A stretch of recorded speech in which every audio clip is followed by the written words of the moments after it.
आज की हमारी कहानी माइकल जॉर्डन के जीवन से जुड़ी हुई है। माइकल जॉर्डन के जीवन की कहानी जो आपकी ज़िंदगी बदल देगी।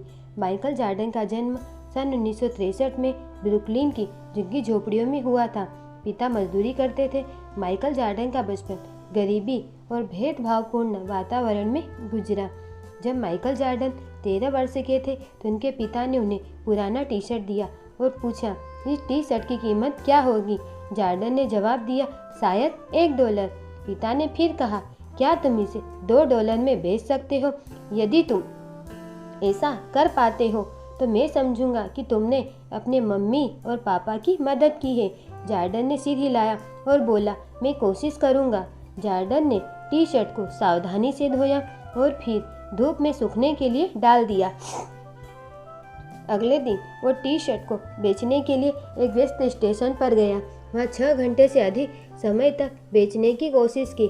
अंत में जॉर्डन टी शर्ट बेचने में कामयाब रहा। अब उसने $2 लिए और घर भाग गया। उसके बाद हर दिन वह इस्तेमाल किए गए कपड़ों की तलाश करता, फिर भीड़ में निकल जाता और उन्हें बेच देता था। 10 दिन से अधिक समय बीतने पर उनके पिता ने उन्हें एक बार फिर से इस्तेमाल किया हुआ कपड़ा दिया और कहा, क्या तुम्हें क्या लगता है कि इन कपड़ों का $20 तक कैसे बेचा जाए? जॉर्डन ने कहा, यह कैसे संभव है? यह कपड़ा तो केवल $2 के लायक है।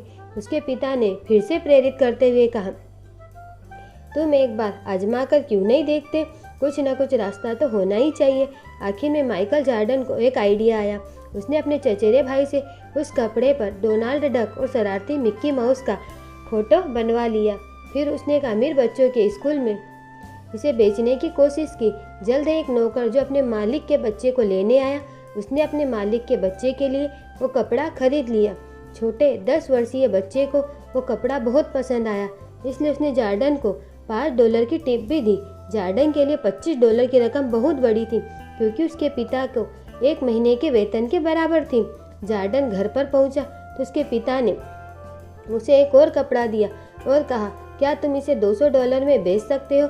उनके पिता की आंखें चमक रही थी। इस बार जॉर्डन ने बिना किसी संकोच के कपड़ा बेचने के लिए ले लिया। 2 महीने बाद लोकप्रिय फिल्म चार्ली एंजल्स की अभिनेत्री फराह फाकेट न्यूयॉर्क में एक प्रोमो करने के लिए आई। प्रेस कॉन्फ्रेंस के बाद जॉर्डन को फराह फाकेट के पास पहुंचने के लिए सुरक्षा घेरे को तोड़ दिया और साथ लाए कपड़े पर उनका ऑटोग्राफ मांगा। जब फाकेट ने एक मासूम बच्चे को अपना ऑटोग्राफ मांगते देखा तो उसने खुशी खुशी कपड़े पर हस्ताक्षर किए। जॉर्डन जोश में चिल्ला रहा था, इस पर फराह फाकेट ने ऑटोग्राफ दिया है, इसे मैं $200 में बेच रहा हूँ। जॉर्डन ने कपड़े की नीलामी की और एक बिजनेसमैन ने उसे $1200 में खरीद लिया। घर लौटने पर उसके पिता के आंसू बहाते हुए कहा, यह मेरी समझ से बाहर है कि तुम ऐसा करने में सफल रहे।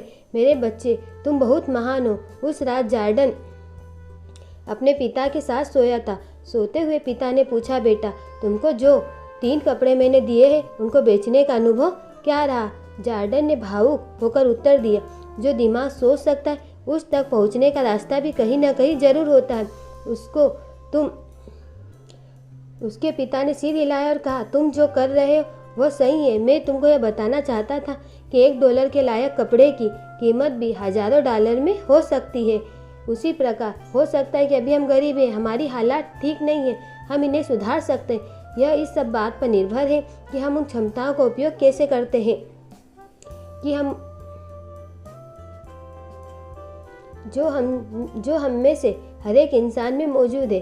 जॉर्डन के दिमाग में तुरंत एक नया सूरज उगा और उसने सोचा कि एक सेकंड हैंड कपड़ों को भी हम अपग्रेड किया जा सकता है, तो क्या मेरे पास खुद को कमज़ोर रखने का कोई कारण है क्या? तब से किसी भी मामले में माइकल जॉर्डन को लगता है कि उनका भविष्य खूबसूरत और आशावान है। उन्होंने अपनी क्षमता का भरपूर सम्मान किया। वह दुनिया के सर्वश्रेष्ठ बास्केटबॉल खिलाड़ियों में